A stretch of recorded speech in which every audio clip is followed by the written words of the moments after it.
తాకట్లో ఉన్న మీ బంగారాన్ని విడిపించి ఆ రోజు ఆన్లైన్ రేటుకి కొంటాం. Sharma gold company. ఏదైనా పర్వాలేదు, శ్రీచక్రం ఏదైనా పర్వాలేదు, అది మాత్రం మీరు కొనుక్కున్నా మీకు ఎవరైనా ఇచ్చినా బీరువాలో మాత్రం పెట్టకండి అమ్మా. చూడండి ఎందుకు పెట్టకూడదు. ఇప్పుడు మన అమ్మ, మన ఇంటికి మన అమ్మ వచ్చారు, మన అమ్మని ఒక రూములో బంద్ చేసేసి కూర్చొని అక్కడే ఉండి నువ్వు బయటకు రావద్దంటావు. మనం అలా పెట్టినట్టే కదమ్మా. మన అమ్మని మనం రూములో పెట్టేసి నువ్వు అక్కడే ఉండు, నువ్వు రావద్దని ఎలా అంటాము? అటువంటిది ఈ అమ్మని అలమారులో పెట్టేసి తాళం వేసేస్తే, చూడండి అదే అమ్మని అలా పెట్టేసి తలుపేసేస్తే మనకి ఇంకా తెచ్చుకోవడం ఏమిటి? ఒకటి భయం కొద్దీ చేస్తున్నారు పాపం. వాళ్ళు కావాలని చేయట్లేదు, అందరూ ఏదో భయపెడతారు కదా, అక్కడ పెట్టి పూజ చేస్తే నీకు ఏదో అవుతుంది అన్న భయంతో ఆ శ్రీచక్రం ఇచ్చారు కదా పడేయలేము, వాళ్ళు పట్టుకెళ్ళి అలమారులో పెడుతున్నారు. కానీ మీరు అలమారులోంచి ఎవరెవరే పెట్టుకున్నారో అలా తీసి పట్టుకొచ్చి మన పూజా మందిరంలో పెట్టుకోండి. భయపడద్దు, అస్సలు భయపడద్దు. అమ్మవారు ఎలా అయినా సరే నా బిడ్డలని ఆవిడ ఎంత సంతోషిస్తుందో, కానీ మనకి పనిష్మెంట్ ఇవ్వడం అది ఉండదు. పెద్ద శ్రీచక్రాలు ఉంటాయి కదమ్మా, మేము మాలాంటి ఉపాసకులు ఉంటాం కదా, శ్రీ విద్యా ఉపాసకులమే మేము. ఆ పెద్ద శ్రీచక్రాలకి మేము ప్రాపర్గా ఒక పూజా విధానం ఉంటుంది. నవావరణ పూజ అని అమ్మవారి యొక్క పూర్తి విధానం ఉంటుంది. మేము అది తెచ్చుకుని పెట్టుకుని మేము ప్రతి శ్రీచక్రంలోనూ ఎన్ని ఎనర్జీ సెంటర్స్ ఉంటాయో దాన్ని ఎనర్జీ సెంటర్ అంటాము. ప్రతి కోణాలకి ఎనర్జీ సెంటర్స్ ఉంటాయి. మేము ఆ మంత్రం చదువుతూ ఆ కోణాలకి, ఆ ఎనర్జీ సెంటర్స్కి పూజ చేస్తాము. శక్తులు, ప్రతి ఎనర్జీ సెంటర్లో ఒక్కొక్క శక్తి ఉంది. ఎప్పుడైతే ఆ శక్తులకు పూజ చేస్తామో ఆ శక్తులన్నీ మనకు కూడా వస్తాయి. ఆ శ్రీచక్రంలో సిద్ధి దేవతలు ఉన్నారు, మా ముద్రా దేవతలు ఉన్నారు, ఆకర్షణ దేవతలు ఉన్నారు, ఇంతమంది బోడు దేవతలు ఉన్నారు.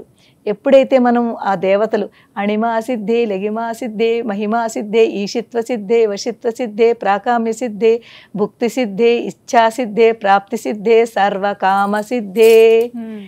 సర్వకామ అంటే కామం అంటే కోరికలు, మనకి అన్ని కోరికలు తీర్చాలి అని ఆ అమ్మవారిని ఎప్పుడైతే ఆ నామం చదివి ఒక పువ్వు అక్షంతలో పెడతామో తప్పకుండా మనకు ఆ సిద్ధి కనిపిస్తుంది.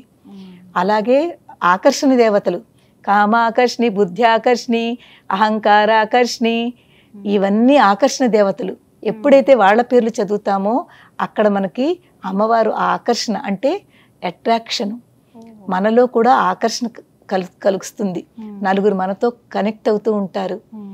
ఇవన్నీ ఏనమ్మా. ఎప్పుడైతే ఈ శ్రీచక్రం అంతా కూడా అమ్మా మనకి చూడండి, ఇదిగో నేను మీకు ఇస్తున్నాను, ఇందులోను మీకోసమేనమ్మా. ఇందులో ఖడ్గమాల ఉందమ్మా. ఎప్పుడైతే మీరు శ్రీచక్రం చిన్నది మీ ఇంట్లో కనుకుంటే ఈ ఖడ్గమాల స్తోత్రం చదువుతూ శ్రీచక్రాన్ని కుంకం కానీ పుష్పం కానీ పూజ చేయండి.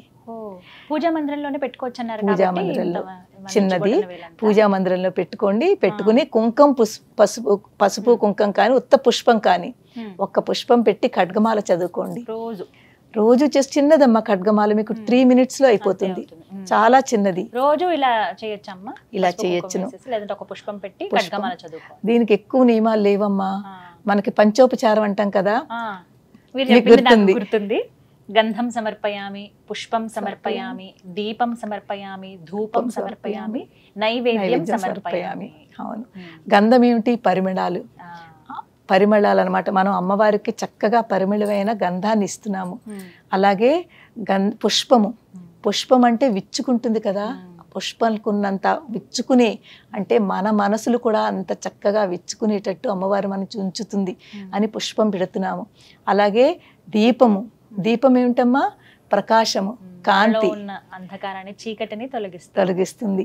ఎప్పుడైతే ఆ ప్రకాశం మన ఇంట్లో వెలుగుతోందో ఆ దీపం పెడతామో మన ఇల్లు, మనమందరం కూడా మనలో ఉన్న అజ్ఞానాన్ని తీసేసుకుని మనం జ్ఞానాన్ని ప్రసాదించమని అమ్మవారిని కోరుతున్నాము. ధూపం ఏంటి? పొగ వస్తుంది కదా, మనలో బోల్డంత బ్లాకేజెస్, నెగిటివిటీతో మనం ఎంతో నింపేసుకున్నాము. ఎప్పుడైతే అమ్మవారికి ధూపం సమర్పయామి మనకంత క్లారిటీ వస్తుంది. అలాగే నైవేద్యం కూడా పర్టికులర్ గా ఇదే ఉండాలి, అదే పెట్టాలి. రోజు కుదరదని అంటారు చాలా మంది. రోజు ఏం పెట్టాలో, రోజు పరవాణాలు పాయసాలు కుదరదు కదండి అంటూ ఉంటారు. ఏమీ అక్కర్లేదమ్మా. డ్రై ఫ్రూట్స్ ఉంటాయి ఎప్పుడప్పుడు ఇంట్లో. కనీసం ఒక పాలు, పంచదార, బెల్లం ఉంటుంది కదా, ఏమి ఉండకపోయినా పాలు అందరి ఇళ్లలో ఉంటుంది. పాలతో బట్టుగా ఇంత బెల్లం ముక్క వేయండి, అదే నైవేద్యం పెట్టండి. అందరి దేవుళ్ళు ఉన్నట్టుగానే వేరే ఏం అక్కర్లేదు. అందరి దేవుళ్ళకి మనం ఏదైతే నైవేద్యం చూపిస్తున్నామో ఈ అమ్మవారికి కూడా అదే. దానికి నియమాలు ఏమీ లేదు.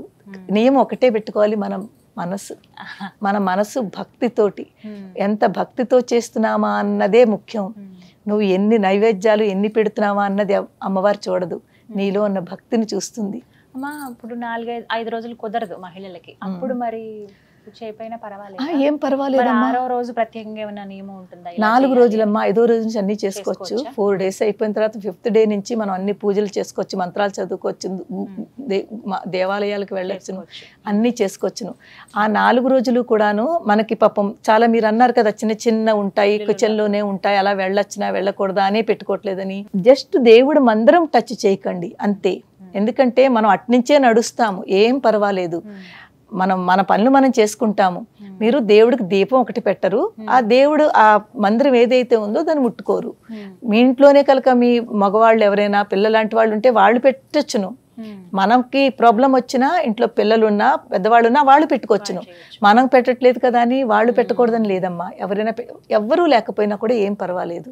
ఆ 3 రోజులు 4 రోజులు ఎవరూ లేరు అనుకోండి, ఒక్కళ్ళు సింగిల్గా ఉంటారు పాపం, ఎక్కడ కుదురుతుంది? ఏమి బాధపడద్దు. ఆ 4 రోజులు ఆపేసి 5వ రోజు నుంచి యథావిధిగా చేసుకోవచ్చును. తర్వాత శ్రీచక్ర పూజ ఖడ్గమాలతో మాత్రం చేయండి అమ్మా. అన్ని పవర్ దేవతలు, అన్ని దేవతల శక్తి అంతా కూడా మనకి లభిస్తుంది. అందుకే శ్రీచక్రానికి అంత పవర్ ఉంది. శ్రీచక్రంలో అందరు దేవతలు ఉంటారు కాబట్టి ఒక్క శ్రీచక్రాన్ని పూజ చేస్తే మనలో కూడా, మన ఇంట్లోనూ మన ఒంట్లోనూ అన్ని చోట్ల ఆ శక్తి మనకి కలుగుతుంది. ఇంత పరిమాణమే అన్నారు. ఇంత చిన్నదైతే అందరూ చేయొచ్చమ్మా. ప్రతి వాళ్ళు కూడా శ్రీచక్రం ఉంచుకోవచ్చమ్మా, అందరూ ఉంచుకోవాలి. అది అమ్మమ్మ, అందరూ ఉంచుకోవాలి. పెద్ద సైజ్ పెరుగుతుంది అన్నప్పుడు మాత్రం కొంచెం నియమం అంటే పూజ చెయ్యాలి. దానికి నామాలు ఉంటాయి, మంత్రాలు ఉంటాయి. అది నేర్చుకునేది వచ్చును అంటే చెయ్యొచ్చును.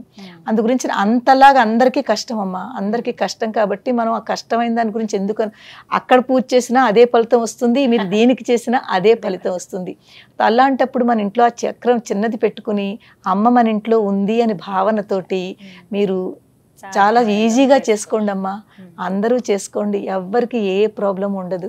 ఒక మాట అడుగుతానమ్మా, మాంసాహారం భుజిస్తూ ఉంటారు. ఇప్పుడు ఉదయం పూజ చేసుకున్నారు, మధ్యాహ్నానికి తింటారు, మళ్ళీ సాయంత్రం పూజ చేయొచ్చా? అది కొంత, ఎందుకంటే ఇంట్లో వండుతూ ఉంటాము, అప్పుడేమన్నా ఇబ్బంది కలుగుతుంది? చూడండి అమ్మ, ఇక్కడ మనం భోజనము పూజ రెండుని వేరువేరుగానే ఉంచుకుంటే మంచిది. ఎందుకంటే చూడండి, మనం అందరినీ కూడా మీరు ఇది తినద్దు, ఇలా తింటే ఇది చెయ్యొద్దు అని మనం ఆ రిస్ట్రిక్షన్స్ పెట్టకూడదమ్మా. వాళ్ళ భోజనం వాళ్ళకి ఏదైతే తింటున్నారో అది అలా చేసుకోనండి. కానీ కొన్నిసార్లు ఉంటాయి చూడండి, దీక్ష తీసుకుంటాం, సంకల్పం అంటాము. నవరాత్రులు వస్తుంది, 9 రోజులు మేము తినము అనుకుంటాము. ఎప్పుడైతే సంకల్పము దీక్ష తీసుకుంటారో ఆ టైంలో తీసుకోకండి. అలాగే ఉత్తప్పుడు కొన్ని మంచి రోజులు వస్తూ ఉంటాయి, శుక్రవారం, పౌర్ణమని. ఇలాంటప్పుడు అమ్మా ఇవాళ నేను పూజ చేసుకుంటాను, నేను చక్కగా సాత్వికంగా ఉంటాను అని అనుకుంటారు చాలా మంది. ఆ రోజుని చేయకండి. మిగిలిన రోజుల్లో అయ్యో నేను ఇవాళ తిన్నాను కదా నేను పూజ చెయ్యను అని అనుకోవడం తప్పమ్మా. మీ భోజనం మీదే పూజ భక్తితో చేస్తాము, మనసారా చేస్తాము. అందు గురించి ఈ మనస్సు ఎక్కడైతే అమ్మతో కనెక్ట్ అవుతుందో మిగిలినవన్నీ కూడా మనం పట్టించుకోకూడదు. నిజమే, కరెక్టే. అది తెలియాలి అందరికి. సందేహం, ఇంట్లోనేమో వండమంటారు, వాళ్ళు తినాలి కదా, తప్పదా, అప్పుడేమన్నా దోషమా అని అనుకుంటూ ఉంటారు. కానీ చాలా మంది చాలా సందేశం ఇదే, ఈ నాన్ వెజ్ తింటే మేము చెయ్యొచ్చునా చెయ్యకూడదా అని.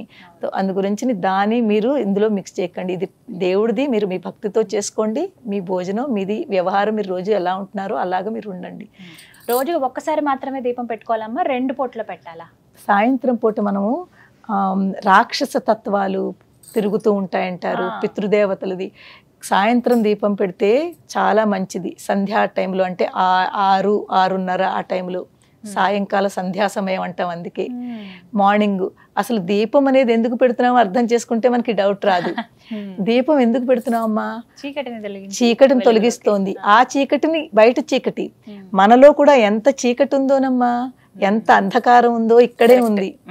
ఈ అంధకారం, ఈ నెగిటివిటీని తొలగించుకోవాలి అంటే మనలో ఏం కావాలి? వెలుగు రావాలి, జ్ఞానం రావాలి. ఈ అజ్ఞానం పోయి జ్ఞానం రావాలి. అందు గురించి మనము ఆ దీపం కూడా అమ్మవారి దగ్గర పెట్టి, అమ్మ ఎలాగైతే నువ్వు ఆ అంధకారాన్ని తీసి నువ్వు వెలుగునిస్తున్నావో మాకు కూడా మాలో ఉన్న అజ్ఞానాన్ని తీసి జ్ఞానం ఇయ్యమ్మా అని అడుగుతున్నాము. సో దాని గురించి మనము పొద్దుట సాయంత్రం పెట్టుకుంటే చాలా మంచిదమ్మా. ఒకవేళ సాయంత్రం ఆఫీసులు ఉంటాయి పాపం, కుదరదు రావడానికి, ఏం బాధపడద్దు, కుదరకపోతే ఏం బాధపడద్దు, కనీసం ఒక్క పూటైనా పెట్టండి. నేను అందరికీ చెప్పేది ఏంటంటే ఈ అందరూ ఒక్కసారైనా మార్నింగ్ టైంలోనైనా దీపం మాత్రం పెట్టండి అమ్మా. మిగిలిన పూజకి టైం లేకపోయినా పర్వాలేదు, ఒక దీపం వెలిగించి 2 కిస్మిస్లు, ఇంత పాలు, లేకపోతే ఒక పండు అక్కడ అమ్మవారికి నైవేద్యం పెట్టి ఒక నమస్కారం చేసుకుని మీరు బయలుదేరండి.